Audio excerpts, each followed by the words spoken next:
जयराम के मन में हेमंत, आखिर क्या कारण है कि झारखंड के गांव गांव में, खेत खलिहानों में, बाजारों में, शहर के हर उस चौक चौराहों पर, चाय की दुकानों में इस बात की चर्चा बड़े जोर शोर से हो रही है। राजनीतिक गलियारों में भी जो है आज यह चर्चा का विषय बना हुआ है।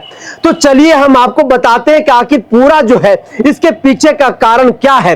विधानसभा के चुनाव से पहले आप लोगों ने देखा होगा कि जयराम कुमार महतो जिस तरह से झारखंड मुक्ति मोर्चा के ऊपर, हेमंत सोरेन के ऊपर, कल्पना मुर्मू सोरेन को लेकर के जिस तरह से बातचीत कर रहे थे, जिस तरह से वो हमला कर रहे थे, विधानसभा चुनाव खत्म होते ही, रिजल्ट आते ही वह तमाम जो उनकी जो बातें हैं, तमाम जो उनका जो हमला है, जो तीखा उनका तेवर था, वो धीमा जो है वो दिखाई देने लगा है।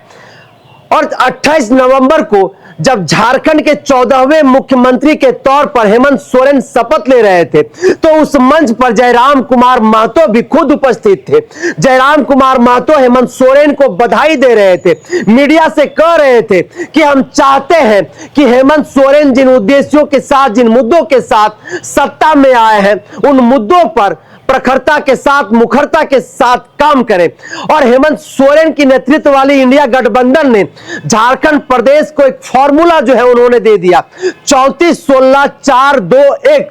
तो 34 मतलब झारखंड मुक्ति मोर्चा, 16 मतलब कांग्रेस, 4 मतलब आरजेडी, 2 मतलब सीपीआई एमएल माले और 1 मतलब जेएलके जो जयराम कुमार महतो की पार्टी है वो।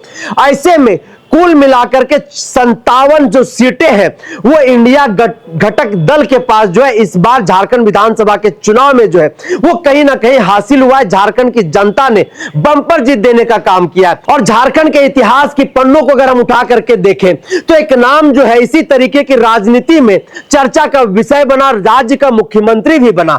और अगर इस हेमंत सोरेन की नेतृत्व वाली सरकार में जयराम कुमार महतो को अगर मंत्री बना दिया जाता है तो कहीं से भी आश्चर्यचकित करने वाली बात नहीं होगी। मैं बात कर रहा हूं मधु कोड़ा का। मधु कोड़ा एक ऐसे निर्दलीय विधायक रहे जो विधायक बनकर के मुख्यमंत्री तक का सफर भी तय किया है। ऐसे में एकमात्र विधायक जयराम कुमार महतो जेएलके पार्टी से जो जीत करके आए हैं, अगर उन्हें मंत्री बना दिया जाता है तो झारखंड के लिए बिल्कुल भी आश्चर्यचकित नहीं होगा। और जिन मुद्दों को लेकर के जयराम कुमार महतो इस झारखंड विधानसभा के चुनाव में चुनावी मैदान में थे, उन मुद्दों पर अकेले लड़ाई लड़ पाना कहीं से भी संभव दिखाई नहीं देता है। चाहे 1932 के खतियान आधारित स्थानीय नीति की बात हो, युवाओं को नौकरी रोजगार से जोड़ने की बात हो, विस्थापन नीति पर बात करने की बात हो, पलायन जैसे जो गंभीर मुद्दे झारखंड प्रदेश के लिए, उस पलायन पर काम करना हो, या फिर स्थानीय नियोजन नीति के तहत यहाँ के स्थानीय जो नौजवान हैं और क्षेत्रीय जो लोग हैं उन लोगों को सरकारी नौकरी में जो जगह देने की बात है, आरक्षण देने की बात है, क्षेत्रीय नौकरियों में उनके जो प्राथमिकता देने की बात है, ऐसे जो तमाम मुद्दे हैं उन मुद्दों पर कहीं से भी अकेले जयराम कुमार महतो ना तो काम कर सकते हैं और ना इसमें मुकम्मल हो सकते हैं। और अब तो एक संवैधानिक पद पर कहीं ना कहीं वो काबिज हो गए हैं विधायक बनने के बाद। ऐसे में जयराम कुमार महतो को कई एक बातों का ध्यान देना पड़ेगा। संवैधानिक पद में आने के बाद उस पद की गरिमा भी रखनी पड़ेगी।